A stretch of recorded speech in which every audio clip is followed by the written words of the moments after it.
and nami my name is Enigma ne if angilapho uJesu angithuma khona angeke ngingene nami ezulwini because ezulwini singena uma sisebenzela uma senze intando kaNkulunkulu asingeni nje because sindiswe. And also me. My name is Enigma, and if I don't go where Jesus sent me, I won't go to heaven. Because you don't just go to heaven, because you were born again. Umfanele ukuthi usindiswe, that is the first step, then ke uyenza intando. You need to be born again. That is the first step, and then you must do God's will.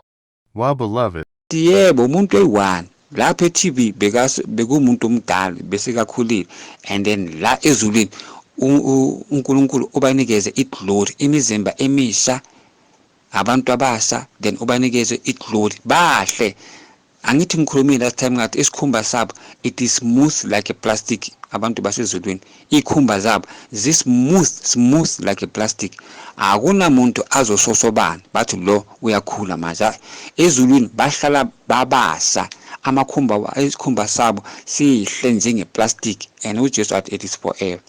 Hello, and welcome to Superior Kingdom. This video translates Brother Enigma's testimony about his visit to heaven and what the Lord Jesus revealed to him. Brother Enigma is a born-again Christian who claims to have been to heaven and hell. He shares his experience and messages that the Jesus sent him to tell God's children. He shared these messages on WhatsApp audio clips. Brother Enigma also emphasized that he is not a pastor, nor a prophet, but just a born-again child of God chosen to share heavenly mysteries and to warn the Church of Jesus Christ. The aim of the warning is to prepare God's children for rapture so that they don't remain behind. In this video, Brother Enigma tells us about heaven, who he saw in heaven, the nature of heaven, and other mysteries. Thank you for engaging in the comments section, and we hope that you take a step of repentance and not just end confessing sin. We are happy to be reaching many souls worldwide with the English translation and transcription. If you are kingdom-minded like us, please share Brother Enigma's message with others. Thank you. Let's get to part 2 of Brother Enigma's heaven encounter.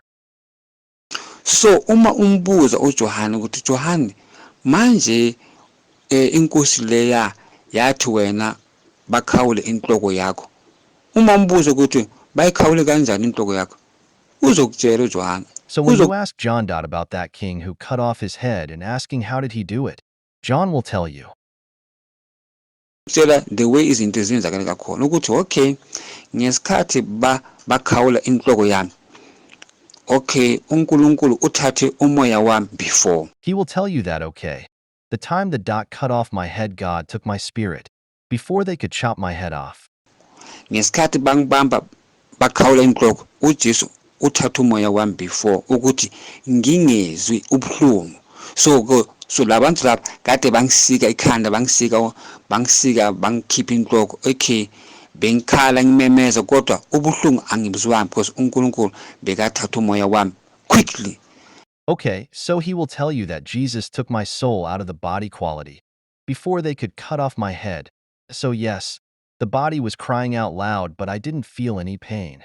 Ngesikhathi bamkhawula inhloko yena uNkulunkulu uthatha umoya wakhe before. Ngesikhathi bambamba bathi bazomkhawula inhloko uJesu wathatha umoya wakhe before so that ngesikhathi balokhu bamsika bamkhawula inhloko lo angeze ubuhlungu. The angel took umoya wakhe. So izinto lo uJohane azonitshela zona. Nginitshela zona manje naye manihlakana naye uzonitshela the same. Ngikhuluma ngoJohn the Baptist. Uzonitshela ukuthi ngesikhathi bamkhawula inhloko akazwanga ubuhlungu because uNkulunkulu bekathatha umoya wakhe before. Laba ngesikhathi balokhu bamsika bakwatile balokhu bamsika uNkulunkulu bekathatha umoya bona bebadila bebahlukumeza umzimba wakhe bawukhawula inhloko kodwa umoya uNkulunkulu besika uthathile. So when they decapitated his head off, God had already took his spirit out of the body.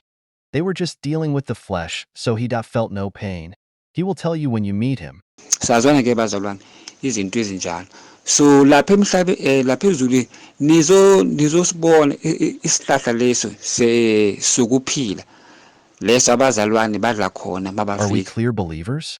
In heaven, you will see. You will eat from the tree of life, the one which believers eat from when they arrive in heaven. Baqala ngokuya lapho bayodla ifruit because every Christian makafika ezulwini unikezwa ifruit uya esihlahleni bakhe ifruit bamnikeza ukuthi Upon their arrival, they start there by eating the fruit. Because every Christian arriving in heaven must start there. The believer goes to the tree, and they pluck it out and give it him to eat and finish it. ayiqede makaqede uyidla sekayidlile makayicedile angeke asalamba sazwana. That is the fruit of life. Ufanele ukuthi uqale kulesihlahla leso uyosidla ifruit yakhona. So that is the fruit of life. When you are done eating it, you will never be hungry ever again. Do you hear me, believers? It is a must to start by eating the fruit of life. Because if ungayidli uzolamba. So abantu bonke mafike ezulwini bayamukiswa lapha ukuthi bayodla ifruit le. Mabaqede ukuyidla angeke basalamba for millions of years. Angeke basalamba. So because if you don't eat it, you will get hungry. So everyone, when they arrive in heaven, that they are taken there to eat the fruit. When they are done eating, they will never be hungry for millions of years. That's why they need to eat the fruit of life. Are we clear, believers? All right. baqala ngokudla la because that is the tree of life. Sazwana bazalwane? Okay, right. Masiyeni futhi ezihogweni because uJesu ufuna ukuthi sinitshele ukuthi izihogo zisabeka kanjani. Let's go again to hell revelation. Because Jesus wants us to tell you about hell, and he wants you to know how horrific hell is. So kunabazalwane mangikhuluma ngezihogo babuza ukuthi akanti wena awukhulumi ngento zasezulwini ukhuluma ngezihogo every day. So there are believers that when I am talking about hell, they ask, you only talk about hell every day. Can't you talk about heaven? Yes, it is because abantu abaningi baphelela ezihogweni abazalwane and uJesu uyakhala ngabazalwane abaningi abaphelela ezihogweni baningi abazalwane abangasezihogweni. Yes, it is because there's many people, believers, who ends up in hell crying and Jesus is crying. They are not 1 million, they are not 100 million. They are more than 1 billion. Ngikhuluma ngabaKristu bahlangene. Abomzete nabazalwane nama-Romans, Catholic, nama-Apostoli, nama-Zion, nabanye from other countries. They are more than 1 billion. Baningi ngikhuluma ngabazalwane kade basonta bagcwele ngasezihogweni. There's many of them in hell, more than 1 billion. I'm talking about believers/Christians. There's churchgoers, apostolic churches, Zion churches, Roman, Catholic, and many others from other countries. I am talking about believers and many. So ke ngifanele ukuthi sikhulume ngezihogo because uJesu uthi sikhulume ngezihogo ukuthi abantu basabe sibasabise so that bangayi ezihogweni ngesikhathi bazoshona. Therefore, we are supposed to talk about hell, so that people will be afraid and not go to hell when they die. Bazwana ke bazalwane lapha ezihogweni bazalwane kunendawo la uSathane ahlala khona la abeke khona ithrone yakhe. Sazwana? Are we clear, believers? There in hell, there's a place where Satan puts his throne. Are we clear? Ithrone yakhe uyibekile because nginitshela ngathi uSathane uyenza everything uNkulunkulu ayenzayo uyakopa ukopa izinto zangasezulwini because kade ahlala ngasezulwini. So izinto zangasezulwini naye unazo ngasezihogweni. It's his throne because remember I told you that Satan copies everything God does. He copies because he used to stay in heaven. So the things that are in heaven, he also made is in hell. Sazwana ke bazalwane. So ke kunesitulo la ahlala khona uSathane isitulo sakhe sobukhosi. Kodwa isitulo nje esibi into nje embi esabekayo kodwa isitulo sakhe uhlala lapho. Are we clear, believers? He has a chair where he sits, a royal chair. But it is a very ugly chair. Looks like a meaningless thing. So makahleli lapho ke ubiza amademon wakhe eza uwabiza ngamagama eza amademon azogcwala la. Not every demon kodwa lapho 24 elders zakhe zamademon ziza la. So when he is sitting there, he calls all his demons. They come as 24 elders demons. Namademon amanye futhi wathembile uyabathuma ngithi ama-general wakhe. And his other demons that he trusts, those are his generals, big demons. He is scary. Satan is scary. Uyawabiza abeke la makaqeda la amemeze kakhulu ukhuluma nje ngenkosi uSathane akhulume kakhulu and uyasabeka ne uyasabeka uSathane akhulume kakhulu ngevoice enkulu enkulu iphakeme ivoice yakho Satan yathusa akhulume namadimoni wakhe. He calls them, and they go to him. Then when he is done, when they arrive, he speaks with his demons loudly, with a scary deep voice.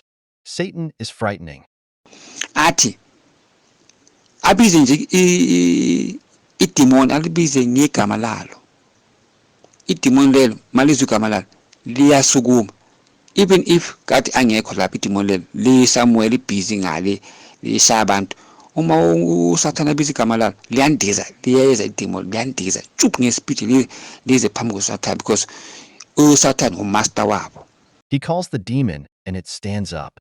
And even if he calls a demon that is busy beating people, it will hear it at him and fly quickly with a very high speed like choop and show up.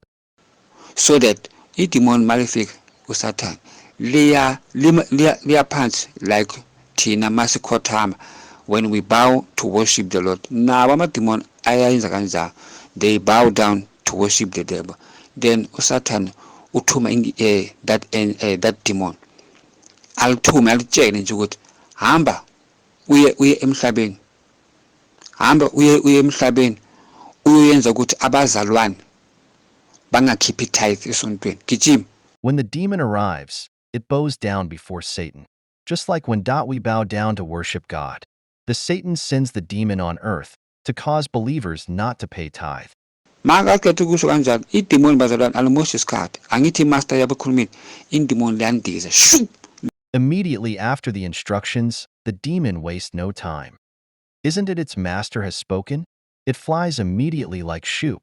Liya emhlabeni liyi-one idemoni lelo, and uma uSathane athi hamba uye esontweni, today is Sunday, khamba uyenza ukuthi abantu bangakhiphi tithe, banganikeli, idemoni liyaya liyandiza liyi-one ne, kodwa lilokhu liyi-one likhona ukungena emabandleni amaningi, not in South Africa, emhlabeni wonke la isonto lengenile idemoni lelo liyakhona ukungena lilokhu liyi-one, liphenduka amademoni amaningi lilokhu liyi-one. The demon goes where it's sent when Satan says, "It's Sunday. Today.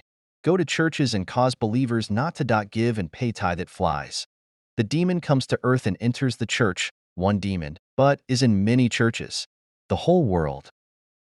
So liyangena ngasemabandleni, sometimes lima ngaphandle phezulu lapha esontweni, then lithumela imeya yawo ukuthi abantu balale ngasesontweni bavuke uma abantu sebaqedile Then ukunikela. it enters the churches. Sometimes it stands by the door and cause believers to sleep in church and only wake up when people are done with offering and giving. Noma umuntu angavula amehlo wakhe wabona ukuthi lapha ngaphambili sekuyisikhathi sokuthi abantu bazonikela, kodwa lo idemoni lenza ukuthi amajoyini wakhe akhathale, ngathi uphethe ubuthongo, ngathi ukhathele, so that angakhiphi umnikelo wakhe. Sazwana ke bazalwane? Even if someone can open their eyes and see that it's offering time, they will just feel sleepy and tired on the joints and not give offering. Do you understand, believers? Abanye uSathane uyabiza amademoni, awabize nje ngegama lizi idemoni alitshele ukuthi hamba uye emhlabeni uyenza ukuthi today kube nama accident amangaka. Some demons Satan call them by name and instructs them to go on earth and cause this number of accidents and says that he want blood. Unikazi, and idemoni lelo malihamba lapha zala lihamba ngespeed liphuma ngasezihogweni lize emhlabeni uzokhosa ama accident. Abo so ke uJesu asibonisa ukuthi niyabona ukuthi amademoni alalela inkosi yabo kanjani. And when that demon it goes in speed. Then Jesus showed us and said, "Do you see that demons listen to their masters?" So uJesu uyabuza ukuthi why abafundisi bethu lapha emhlabeni bangayenzi intando kaNkulunkulu, nabazalwane balapha emhlabeni why bangalaleli uJesu wabo uma bafunda iBhayibheli? Because uNkulunkulu uyakhuluma in the Bible, ukhuluma nabazalwane. Jesus then asks, why your pastors and believers on earth don't listen? Why don't they listen to Jesus? Because God is talking in the Bible. He.is talking to believers when they read the Bible. Kodwa uJesu ufuna ukuyazi ukuthi why? Because uJesu usibonisa ngamabomu ukuthi bheka ukuthi uSathane wenza. Sibona uSathane ahlele etronini yakhe bazalwane, amemeza amademoni ngamagama one by one. Jesus asks why. He deliberately shows us.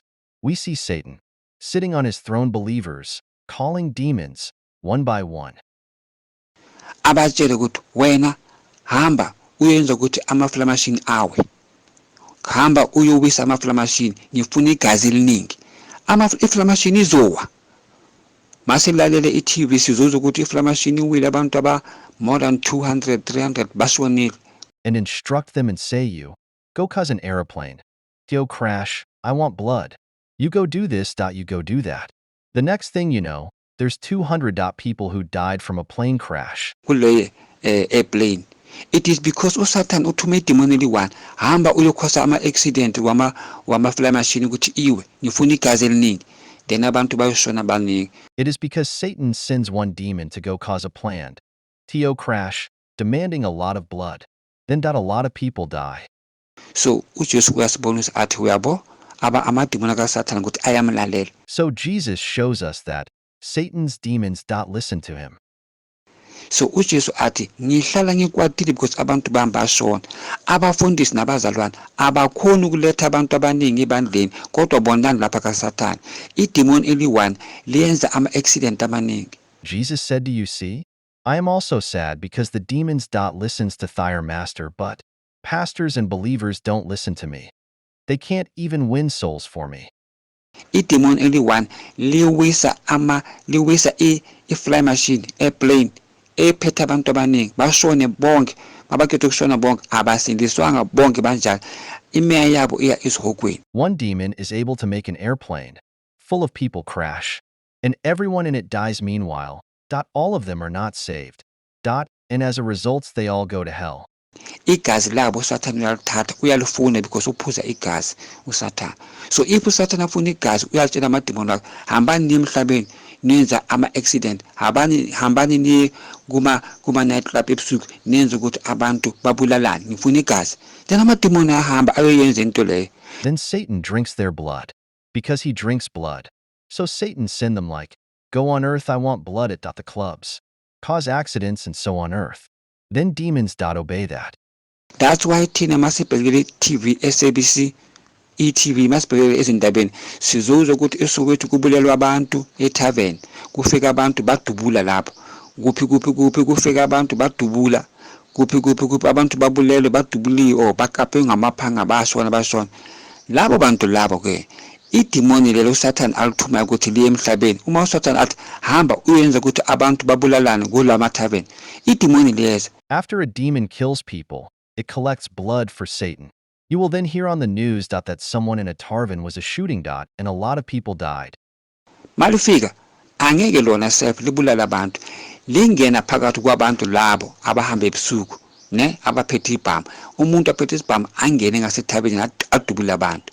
Kanti labo bantu labo abazoshona idemoni leli lizothatha igazi labo, lithatha igazi labo lonke lilimukise kuSathane because uSathane uthi ufuna igazi. When the demon arrives on earth, it enters people and make them to kill other people. So that they can die. Then the demon collects blood because Satan said he wants blood. So ke uJesu uyasibonisa ukuthi niyabona na ukuthi amademoni akaSathane ukuthi amsebenzela and ayenza intando yakaSathane.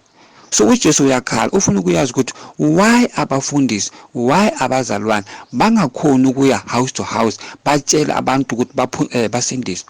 So then Jesus shows us and asks, do you see that Satan's demons work for him? So Jesus is crying. He wants to know why pastors and believers can't go house to house and tell people to be saved. Kodwa uSathane yena uSathane uthuma amademoni wakhe. Amademoni ayenza ukuthi abantu bangezi esontweni, baye kuma night club, baye ebholeni estadium. Amademoni ayenza ukuthi istadium sigcwale. Yet Satan's demons obey him when he sends them to go on killing missions or filling up the stadiums with people to watch soccer, nightclubs they listen. It's demons that make such places to be full. Nina niyazi bazalwane, imisebenzi yakaSathane uthumela amademoni ukuthi hamba uyenze ukuthi abantu bagcwale estadium bayobhekelela ibhola bangayi esontweni. So idemoni liyaya liyenza abantu bayogcwala estadium. Imisebenzi yamademoni. You don't know believers. It is Satan and his demons who cause people to go watch soccer and fill up the stadiums. It is the demon's job. So uJesu uyasibonisa ukuthi yabo amademoni asebenzela inkosi yabo and abazalwane bona abakhona ukuletha abantu abaningi entsindisweni. Siyazwana ke bazalwane? So Jesus shows us that you see demons listen to their king. But believers fail to listen to their king. They can't win souls. Are we clear believers? Then ke bazalwane ngale ngasezihokweni kwaveliswa ke omunye ubhuti lona bambuza ukuthi ivoice yambuza ukuthi yena ubekwa yini la. Then over there in hell a man was shown to us, and a voice asked him, "What brings you here?" Ezihokweni la bakhuluma into eziningi labantu lapha. Ubhuti lo uyakhuluma ukuthi yena bekanomfazi then ke mabaqabana nomfazi wakhe wamiyeka wathathe enye intombazana wahlala naye. So these people are saying a lot of things. This gentleman says that he had a wife, then they fought, and he left the wife and found himself a girl and stayed with her.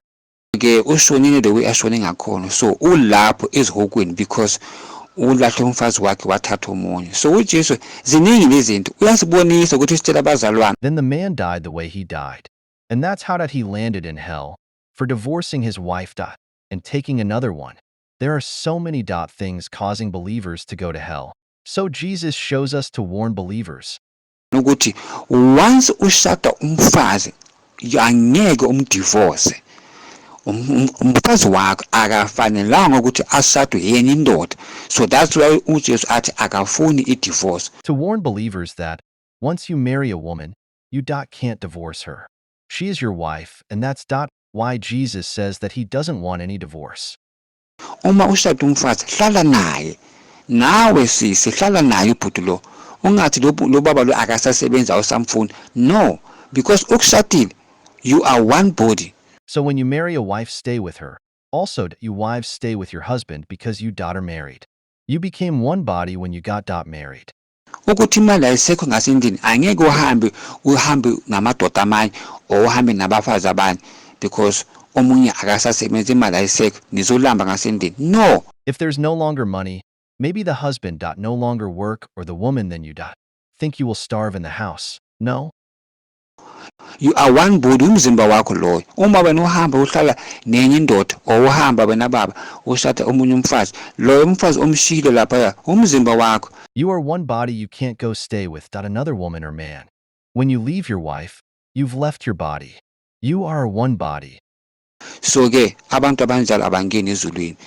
So ubhuti lona ke ungasezihokweni uthi yena ulapho because udivorce umfazi wakhe wayohlala nomunye umfazi, so uzibona sekala. Therefore such people don't go to heaven. And that is the reason why that brother is in hell. That what he told us. That he saw himself in hell because of that. Ezihokweni because ushiya umfazi wakhe. Bazalwane ziningi izinto uNkulunkulu angasifuni. Bengithi ke nginitshele ukuthi uJesu uyakhala, uyasibonisa ukuthi niyabona amademoni kaSathane asebenza kanjani. Ayakhona ukuletha abantu abaningi ezihokweni ngelanga eli1. So believers, I thought I should tell you that Jesus is crying. He showed us that Satan's demons are able to take many people to hell in one day. Bakhosa i-accident ibus iwe uwisa abantu abaningi bashone bonke. Labo bantu labo mabashonile igazi lele liya kuphi? Liya kuSathane awuliphuza. Imeya abantu laba iyaphi? Iya ezihokweni. They cause an accident and a bus falls. Then people die and the demons take that blood for Satan to drink. Then people's souls go to hell. So uJesu uyasibonisa ukuthi uyabo abantu abasebenzela uSathane, iSatanist one devil worship lihamba nedemon elizolisiza ukuyenza lama accident le. So idevil worship liyakhona ukuthi liwise ibus iwe abantu bashone bonke, then imeya yabo yakuphi? Ezihokweni. So Jesus showed us that one devil worshipper goes with one demon. Therefore a devil worshipper is about to cause the entire bus to fall, and then all the souls go to hell. Ilethwe yini ezihokweni? Ilethwe yile devil worshipper eli1 because i-accident nale demon elihamba nalo. Imeya eminingi ishonile kule accident, ibhasi iwile abantu abayi20 or 19 or 27 bashonile. Imeya yabo yaphi? Ezihokweni bayosha. And what took the many souls to hell? One demon could be 27 or whatever the number, but it's many of them. They are in hell burning. So uJesu athi niyabona ukuthi lapha basebenzela uSathane kanjani. So why nina bazalwane anikhona ukulanda abantu house to house beze bazosindiswa yini. So Jesus asked, how come believers can't go house to house and get people to be saved? Why? Why ama-dictatorship namademon bakhona ukusebenzela usathane ukuthi imeya ize kusathane izosha, kodwa thina abazalwane asikhoni ukulanda imeya ukuthi ingayi ezihogweni ize kuJesu izothola insindiso. uJesu uthi why thina singenzi kanjani, sihlulwa yini? That's why uJesu athi go and tell my children. Jesus is asking, demons can get soul to hell. For Satan, but believers fail to win souls for heaven. Why? That's why Jesus sent us to come and tell you. And nami, my name is Enigma, ne? If angilapho uJesu angithuma khona angeke ngingene nami ezulwini, because ezulwini singena uma sisebenzela, uma senze intando kaNkulunkulu, asingeni nje because sindiswe. And also me.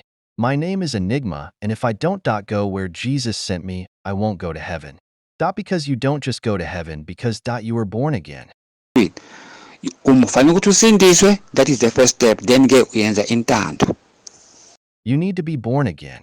That is the first step, and then you must do God's will. Wow, beloveds, that's such a heart-piercing truth. Thank you so much for watching until the end. Personally, there's so much I have learned from this heaven and hell message. It seems like many of us claim to love God, yet we don't do what He tells us to do. Well, you heard for yourself. You don't go to heaven just because you are born again. Being born again is the first step. In John 14:15, Jesus says, if you love me, keep my commands. Simple. I urge you to start pursuing the will of God for your life. Thanks for watching. God bless you.